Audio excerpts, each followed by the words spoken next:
This peer, who had received the codename Bison, was originally someone whose gloomy expression didn't quite match his large build. Even during the new recruit orientation, he was the last to receive his mask, covered in blood, and had been assigned to the round-off team, where he endured work that bordered on workplace harassment. But after surviving in a chaotic and insane pharmaceutical company, it seemed like he was finally becoming a bit tougher. I hadn't heard anything after the last word that you'd gone missing, since I've been infiltrating the Disaster Management Bureau. But it's really great to see you again. Surprisingly, he even seemed calm now. Maybe the Disaster Management Bureau suits him better too. Though, judging by the way he kept glancing at my empty right arm and growing visibly pale, he probably thought it'd be rude to bring it up. This is one of those times where I should ease the tension.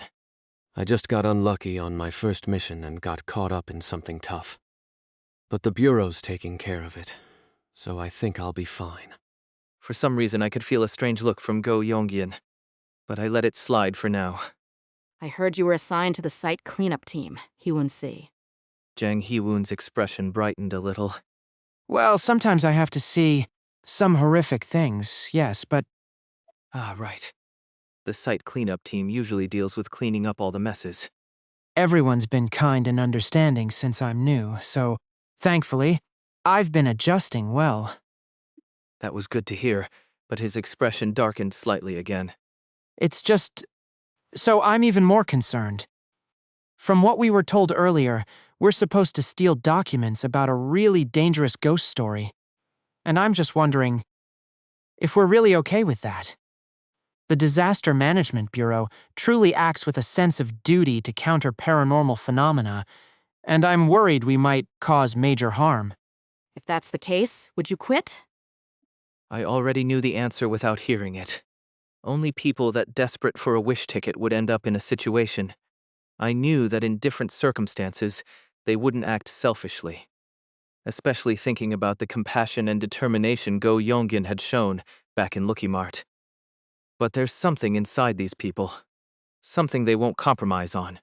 If nothing's going to change anyway, then it's better to at least choose the path that gives you some peace of mind. I think it'll probably be okay for us to take it. The company wouldn't dare to carelessly mess with such a high-ranked ghost story, and besides, we're not even taking the ghost story itself, just the information. Of course, Daydream Inc. wasn't after it for noble reasons, but as far as the dark exploration records went, that Annihilation-sanctioned disaster hadn't done any further harm to humanity. Because it was already as harmful as it could possibly be. As long as we don't go overboard and steal an entire supernatural disaster under government control out of excessive loyalty to the company, we should be fine. Ah, yes, of course! The real thing to worry about was something else. I'm worried they'll just toss us aside after the job's done. Would Director Ho really not discard us once we'd outlived our usefulness? Once I got the wish ticket, I could go back to where I came from, so I didn't care much. But the other two, if they wanted to continue living in Korea, needed to be more careful not to get marked by the Bureau. First of all, let's make sure we don't slip up and use the wrong names. Shall we share our agent code names? I'm Grapes, and you, Hyun-si? Ah, I received the codename Hwagak. Yes, they said it's a traditional lacquerware technique using cow horns. I was recommended for it. Fittingly, he ended up with a cow-related codename even here. And then Go Young-gyun-sis spoke up as well. It was used as medicine in the past, and I didn't want to choose a name that stood out too much. I see. It's a good agent name. Then, as we exchanged brief updates, a warm atmosphere lingered for a moment. Oh, and we'd even received our vitamins. The preliminary investigation unit has a bit of an individualistic atmosphere. But when I came back after going missing, my superiors gave me vitamins as a welcome-back gift. You two should have some too. Honestly, if this were a normal company, they'd be co-workers I'd be more than satisfied with.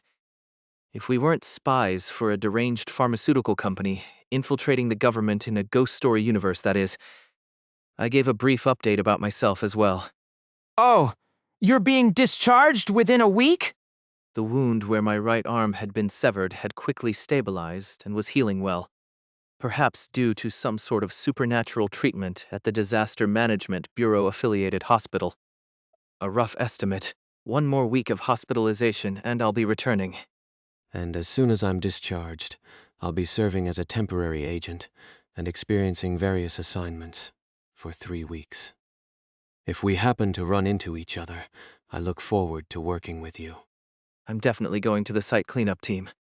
I'll be in your care, Howinse. Soleum C. About that discharge, you'll be receiving psychiatric counseling before being discharged, right? I mean, since you were seriously injured in what's essentially a survival situation, I thought they'd also check for psychological trauma. Ah, yes. I think they'll refer me to someone. Don't worry.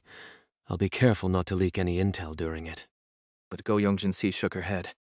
We're already under this restriction thing anyway, so we can't leak anything. I think it'd be better if you just spoke honestly. Understood. Thank you. She gave a small nod. And now that we officially know each other within the Bureau, I'll act like I'm visiting you in the hospital and pretend to exchange numbers. That way, it won't be weird if we message occasionally. Sounds good. Ah, Haewon-se, let's create a natural excuse when we see each other next. That's how we laid out our future protocols. 1. Create a natural point of contact outside the Fox counseling office. 2. For critical or urgent matters, contact via anonymous messenger while disguised as spam messages. Then I hope to see you again, safe and sound. As I left the Fox counseling office, I held back a sigh. Spy work really isn't for the faint of heart, especially with a boss like that. If I wanted to survive more safely, I'd need better preparation. I'd already resolved to be fully prepared, if only to avoid running into another disaster like Lucky Mart. 1 week left until discharge. Time to prepare everything I can. And the first step was this. Squad leader, are you available for a call this evening? A fast, concise reply had already come in. D-Squad's leader, Lee Jae-hyun, a reply from my former supervisor. The plush I brought back from Lucky Mart. Lee Jae-hyun had one just like it. It was definitely the same item I'd seen on his desk. And I was convinced it was a usable item. Safety and effectiveness. If it were dangerous, he wouldn't have just left it sitting on his desk at the office. And considering the true identity of that lizard, there was a high probability it was no ordinary object, but a powerful one. Even without overthinking it, if a section chief of the field exploration team had it on his desk, obviously it'd be something useful in ghost stories. I just need to figure out how to use it. Chief Lizard would give me the answer, and a little while later we were on the phone. With a pounding heart, I asked immediately. Squad leader, that lizard plush on your desk. What kind of situation have you used it in? That offhanded denial, don't tell me. You've never used the lizard plush at all?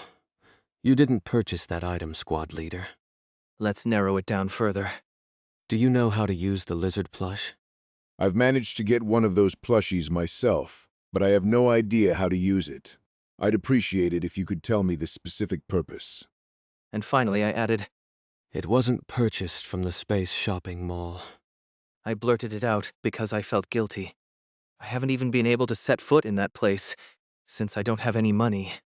Anyway, Lee Jae-hyun remained calm, and he explained it without a hint of hesitation. It's an educational reptile plush used for ecology lessons. An educational toy. Yes. When fed appropriate food, it shows a molting process after eating. I barely managed to ask, Is the shed skin perhaps a defensive item? Like, if you feed it an item or blood, does it display some unique ability or… so why the hell did you leave it on your desk and confuse people? It's just a glorified food disposal toy. Of course, I couldn't scream at a laser-eyed alien lizard, so I managed to say, I see. Thank you for the information. yeah, this was all my fault for betting on some weird possibility from that deranged supermarket. Ha, it was really just a toy, huh? In the end, I gave up and changed the topic. It's been a while since we last talked, sir. I'm sorry for contacting you through a call instead of visiting in person. It's fine, this way is safer. Was he being considerate, worried that the Disaster Management Bureau might find out I was a spy? Just as I was about to say thanks, that emotionless voice gave me a completely different reason. Director Cheong has discovered your whereabouts. Director Cheong suspects that your disappearance was fabricated, and that you've actually been working for Director Ho since a month ago. Goosebumps crawled down my spine. If she believes my disappearance itself was faked, then she likely thinks I betrayed her and teamed up with Director Ho from the beginning. Cold sweat ran down my face. Would she retaliate against me because of this misunderstanding? As soon as this spy mission ends, I'm out. I wouldn't waste a single second. As soon as I got that wish ticket, I'll bolt straight out of this damn company. I thanked him and ended the call with Assistant Manager Lee Jae-hyun. Then, I saw another notification pop up on my smartphone. Pardon me, are you not going to buy info? My former company dorm roommate, who now brought me gossip and intel from said damn company. Do you have no need for intel? Feeling confident, are you? Guess he doesn't have anything yet. Then I'll leave him alone until he's got something worth bragging about. Let him squirm and scrape together more intel. Truth is, I don't really have any items worth trading for it right now anyway. Not that I plan on staying broke forever. Didn't I just say it? I'm getting prepared. And I just heard something concerning too. It's completely worn down. Director Ho's ominous remark. If my silver ring's mental protection has run out, that's dangerous. Thankfully, I hadn't recently felt any desire to dive into a ghost story or bind myself to one, unless I start having nightmares of going back there. Still, I should prepare just in case. I briefly considered stopping by the Fox counseling office again, but ended up canceling the idea due to a bad feeling. Unlike last time, I had a clear reason now. It's definitely connected to Director Ho. It was best to avoid it for now. It doesn't have to be there. A few more places are open to me now. That's right. I was now also an agent of the Supernatural Disaster Management Bureau. With my new position, there were more places and organizations I could visit without raising suspicion. I rested my chin on my hand. With 10 welfare points, I could afford Dream Essence of A grade or higher. And now that I had agent status with the Bureau, there was somewhere I could try. I stood up from the cafe I'd been sitting in, pulled my hood over my head, and started walking toward a ghost stories gathering place where real occult items were traded. What I was looking for was the manhole from which a human arm emerges. When people are in a bad mood, they tend to walk while looking down at the ground. It's a little less common now thanks to smartphones, but in the past, it was something everyone had probably experienced at least once. And so, everyone must have, at least once, absent-mindedly yet attentively looked at this thing on the sidewalk or street. That gray circle you'd see here and there along the roadside when nothing else was going on. A maintenance passage through which workers could access underground water pipes. So, at least once, they must have looked at that round gray manhole cover and imagined it. Someone suddenly coming out from underneath. Of course, it wasn't something one could easily encounter in real life. To begin with, those covers weren't something anyone could lift easily. Most of them weighed over 100 kilograms. So usually, it was something that remained purely in the realm of imagination. When something you've casually imagined in everyday life actually happens in reality. In that moment, people couldn't help but grow curious and focus their attention. The ghost story I was searching for began from there. Laughter, shouting, and music blared from nearby. The flashing lights and noise sounded close enough that I'd probably hear them clearly if I just turned the corner. A sleepless entertainment district. But here, in this shadowed, stagnant alley, a damp silence hung in the air. Location of occurrence. Concrete ground near nightlife districts late at night, such as places swarming with crowds intoxicated by the excitement of bars, clubs, and college towns. And a single streetlight lit up the dirty concrete floor of the alley. The manhole cover was there. In the center of that dim pool of light, just sitting there as casually as any other piece of the city's pavement, was the manhole. However, something was strange about it. It was slightly ajar, and protruding from it was, inexplicably, an arm had slipped out through the slightly displaced manhole cover.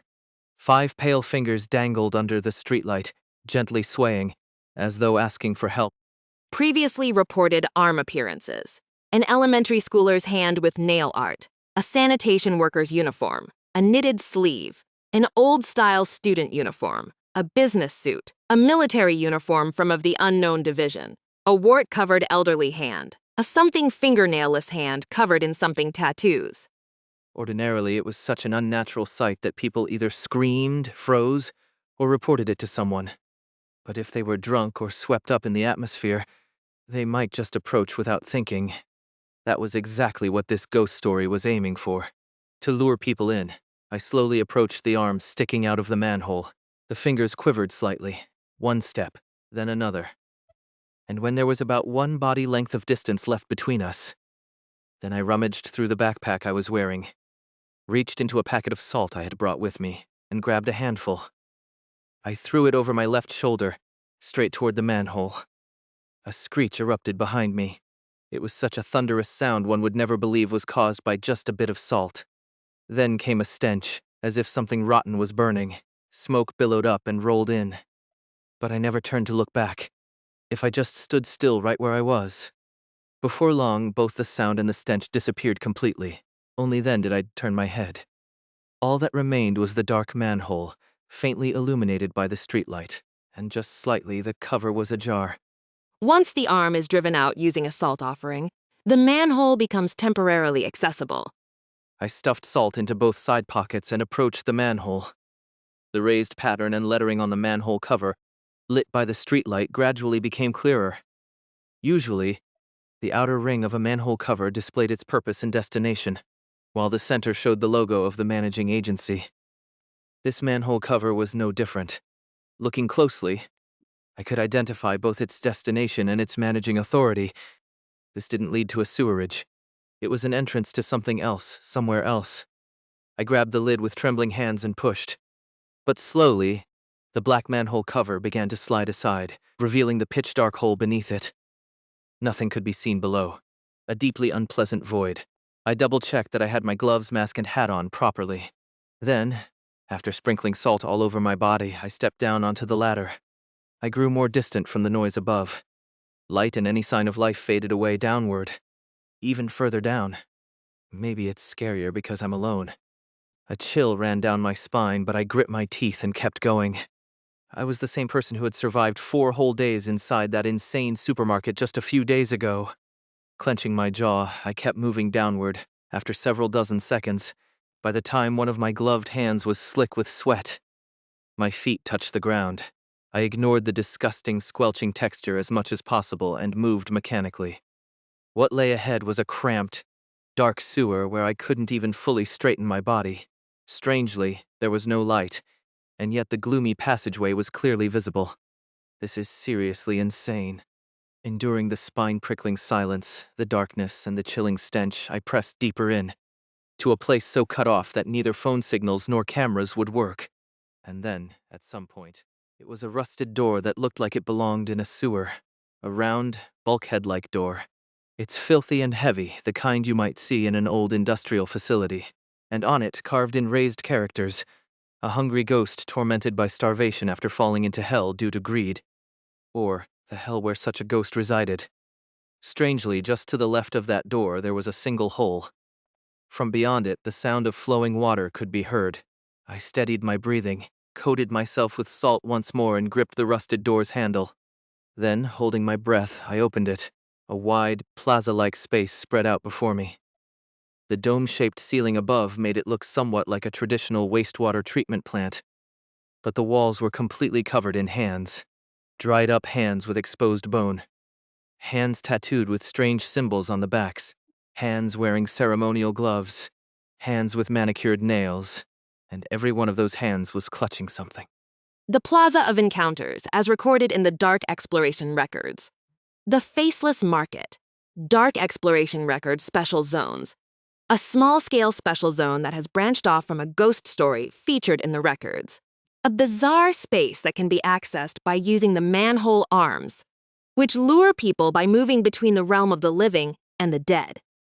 If you insert only an arm into this place, you can tempt others with whatever's in your palm, just like the manhole arms. Because it can be accessed from anywhere, and because transactions can occur without revealing one's identity, it is highly valued as an anonymous marketplace among ghost story-related entities. A space where factions that would never normally meet interact, giving rise to wildly unexpected combinations and dynamics that are a joy to observe. The arms installed here would react if someone approached and offered a suitable item. In doing so, they would drop what they were holding, thus completing a barter. What constitutes a suitable item is determined by the seller's desires. It was a bizarre marketplace that repurposed the terrifying phenomenon of ghost stories, ones where humans were lured in, had their organs harvested, and disappeared, to facilitate trade.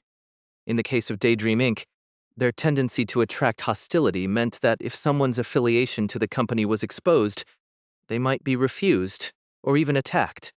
Honestly, considering those bastards' personalities, it's only to be expected anyway. Kind of fun just reading about these special records, though. That's also why I had avoided coming here until now. I already dive headfirst into ghost stories on the regular, why add even more risk? It was like choosing between a verified, stable vendor like the Alien Shop, where you could get quality goods if you had the cash, compared to an unverified, high-risk black market, where you might end up buying cursed items. But right now, I'm completely broke. And if something happened by chance now, I could always reveal an identity that wasn't affiliated with Daydream Inc. I stepped inside, keeping in mind the kinds of restrictions typical of ghost stories. If you remain in this space for more than 2 hours, the manhole arm you drove away will be waiting for you in front of the door. I had to move quickly. Honestly, when I first read about it, it seemed more intriguing than scary. But now that I was actually here, the atmosphere was downright chilling. Feels like I've stepped into a horror game. Some unknown fluid was flowing across the floor, but I forced myself not to react and ignored it. After all, I wasn't alone. A few people were already wandering about this shared space at scattered intervals. With most of them completely covered from head to toe, they moved along, checking out the arms embedded in the walls. Occasionally, someone in ordinary clothes would stroll by openly showing their face and smiling, but I made a point of avoiding them. Now that's real madness. Let's not get involved for no reason. I had specific trade targets in mind. Even though everyone was technically anonymous, you could still glean which faction they belonged to. The clue lay in the arms' appearances. As expected in a ghost story world, the features were bizarre and unique. If you had enough knowledge, you could identify affiliations by their sleeves, tattoos, accessories, and so on. Not many people have that level of knowledge, so for the most part, this place remains virtually anonymous. But I did have it, that knowledge, and the person I was looking for had a particularly distinctive physical trait. Namely, among the alluring arms swaying with items, I spotted a dried-up hand, a hand missing its pinky finger. Resting on its palm wasn't an object but a scrap of paper stained with blood. It was gripping it so tightly that I couldn't even make out the writing. It was hard to tell whether it was actually offering something for trade or not, so no one paid it any attention. But it was exactly what I was looking for. That piece of paper. I approached the arm and reached out my hand. Hey, that one's been here for like 5 years now. You're not really familiar with how things work here, are you? These arms aren't physically waving them in real time. They're just ghostly phenomena mimicking the original.